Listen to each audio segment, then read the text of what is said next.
پیارے بھائیوں، ہر چیز کے کچھ اصول اور آداب ہوتے ہیں۔ سفر حج کے بھی کچھ اصول اور آداب ہیں جن کو اللہ کے نیک بندوں نے اپنی کتابوں میں لکھے ہیں، اور جو شخص ان آداب کی پاسداری کرتا ہے یقیناً اس کا حج مقبول ہوتا نظر آتا ہے۔ تو وہ سفر حج کے آداب کیا ہیں؟ ان میں سے سب سے پہلا ادب لکھا ہے کہ اللہ تبارک و تعالی سے اپنی تمام گناہوں کی معافی کرا کر نکلے۔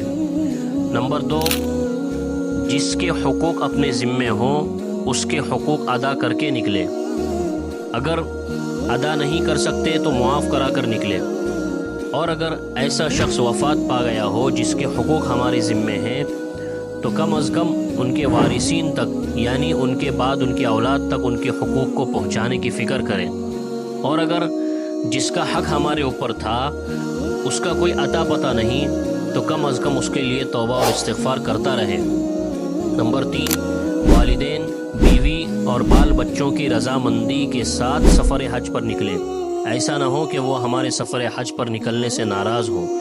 نمبر 4، اپنے پاس اگر کوئی امانت یا عاریت کی چیز رکھی ہوئی ہو تو وہ مالک کو لوٹا کر نکلے۔ نمبر 5، اپنے اوپر دوسروں کے حقوق مثلا قرض وغیرہ اور دوسروں پر اپنے حقوق کے بارے میں تحریری وصیت نامہ لکھ کر نکلے۔ نمبر 6، استخارہ کر کے سفر کا آغاز کرے تاکہ اللہ تبارک و تعالی اس سفر کے ہر قدم پر ہماری مدد اور نصرت فرمائے۔ نمبر 7، بہتر ہے کہ کسی رفیق سفر کے ساتھ نکلے، یعنی سفر میں کوئی ہمارا ساتھی ہو تاکہ دینی اور دنیاوی ہر اعتبار سے اس کی مدد ہمیں مل سکے یا ہماری مدد اسے مل سکے۔ نمبر 8، حج کے ضروری مسائل اور مناسک کو سیکھ کر نکلے تاکہ آگے چل کر پریشانی نہ ہو۔ نمبر 9، بہتر ہے کہ سفر میں خالص سفر کی نیت کے ساتھ نکلے، حج کی نیت ہو، کسی تجارت یا اس کے علاوہ کسی اور نیت سے نہ نکلے۔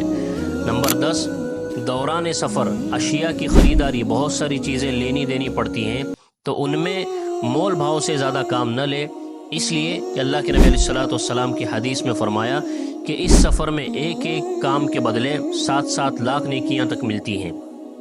نمبر 11، زیادہ تر سفر میں باوضو رہنے کی فکر کریں اور پاکی کی حالت میں رہیں۔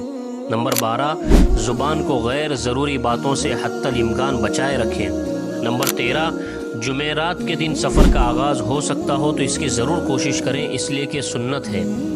نمبر 14، جب سفر کا ارادہ کرے تو اپنے گھر میں 2 رکعت نماز سفر کی نیت سے ادا کرے اور اس طرح گھر سے نکلے گویا کہ میت اپنے گھر سے آخری مرتبہ نکل رہی ہے۔ نمبر 15، دوران سفر ذکر اور دعا کی کثرت کریں، اس لیے کہ اللہ کے نبی علیہ السلام نے فرمایا کہ مسافر کی دعا ضرور قبول ہوتی ہے۔ نمبر 16، سفر میں غصہ اور گرمی سے انتہائی اجتناب کرے اور نرم روی حسن اخلاق کا مظاہرہ کرے۔ نمبر 17، حتی الامکان سفر میں اکیلے رہنے سے بچیں، جتنا ہو سکتا ہے ساتھیوں کے ساتھ رہنے کی فکر کریں، اس لیے کہ اکیلے میں رہنے کی وجہ سے عام طور پر دیکھا جاتا ہے کہ آدمی بہت ساری مصیبتوں میں آ جاتا ہے، تو ہو سکے تو ساتھیوں کے ساتھ رہے یا کسی معتبر عالم اور فقیہ کے ساتھ رہے تاکہ دینی اور دنیاوی ہر اعتبار سے فائدہ ہو سکے۔